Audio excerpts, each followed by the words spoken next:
Bonjour Jean-Marc, bonjour à tous. Alors ça y est, depuis le temps que D8 nous en parlait, Adam recherche Ève a été diffusé hier soir. On a enfin pu découvrir comment se comportent des adultes qui se rencontrent totalement nus sur une plage paradisiaque.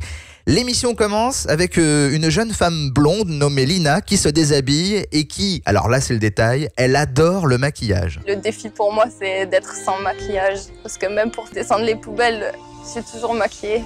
Ah oui, on imagine la scène si un jour elle vit avec un mec. Chérie, tu peux descendre les poubelles? Ah bah non, je suis pas maquillée là quand même. C'est pas facile la vie.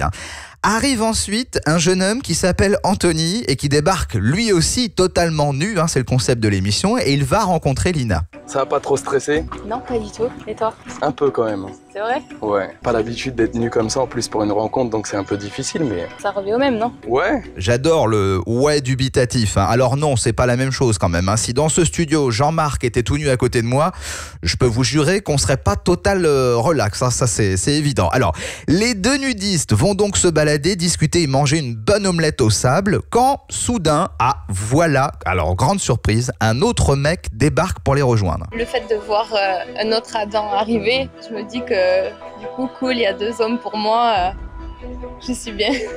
Oh, coquine la Lina, on pourrait se dire quand un certain Alexis plus âgé les rejoint. Mêlés au défi et testent leur talent artistique. Ils vont devoir te dessiner la robe de mariée idéale. Il est temps pour elle de savoir ce que chacun est prêt à lui prouver. Quelle ambiance! On est tous à poil et on va faire du dessin et on parle mariage. Écoutez, génial. Bon, les pauvres, les deux mecs vont faire des croûtes évidemment.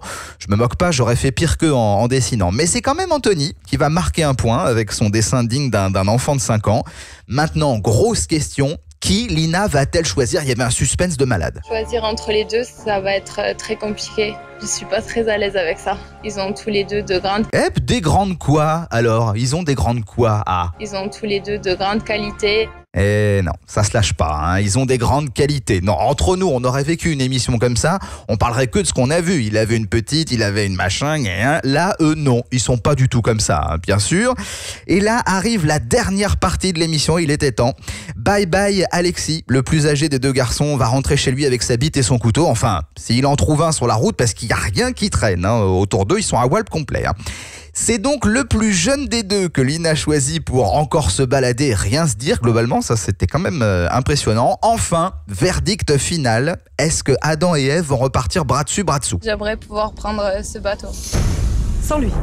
Oui, toute seule. Donc non, pas d'Adam et Ève pour cette première émission. Et le must, c'est que Lina va même pas dire au revoir au mec, elle dira même pas au revoir à Anthony, quoi. Ça a fait lui un ami proche rapidement, comme si on était frères et sœurs. Bah oui, on prend pas le temps de dire au revoir à son frère, on se casse comme ça en le laissant en plan, c'était l'ambiance. Le pauvre, il était quand même bien dégoûté. Bref, globalement, on s'est pas mal ennuyé devant ce programme. Côté chiffres, alors il faut vraiment le préciser, c'est un très très bon démarrage pour D8 qui a réuni 1 300 000 téléspectateurs avec quasiment 5% de part de marché, c'est vraiment très fort.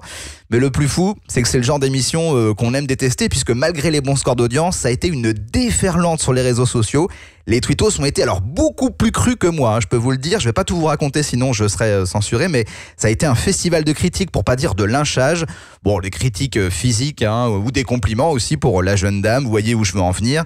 Bref, il y a fort à parier, Jean-Marc, que ça sera pas autant regardé la semaine prochaine. Pourtant, je vous parie que la semaine prochaine va y avoir de l'amour au final. Rendez-vous mercredi prochain pour le débrief.